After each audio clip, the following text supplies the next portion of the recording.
हा इथे एका झाडाच्या बुडात रात्रीचा दिवा लावलेला आहे.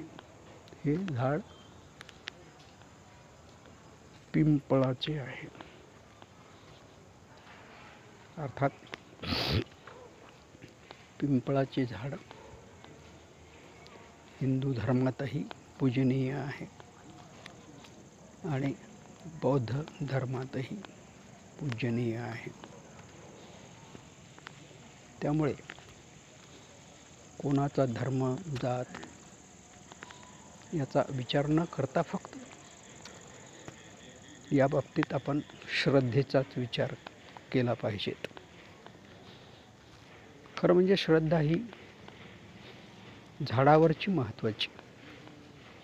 मग ते झाड वडाचे असो, पिंपळाचे असो, उंबराचे असो का चिंचेचे असो, झाडाचं वैज्ञानिकदृष्ट्या जे काही मूल्य असते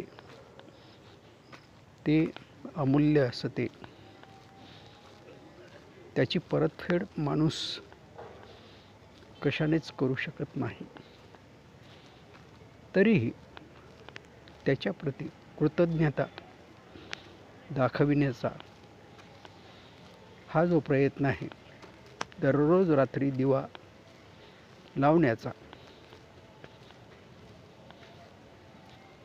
हा मान्यच करावा लागेल. वेगवेगळ्या सणाला वेगवेगळ्या वृक्षांचा, रोपांचा, गवताचाही वापर आपण करत असतो. हा सगळा कृतज्ञता भावच नाही तर काय.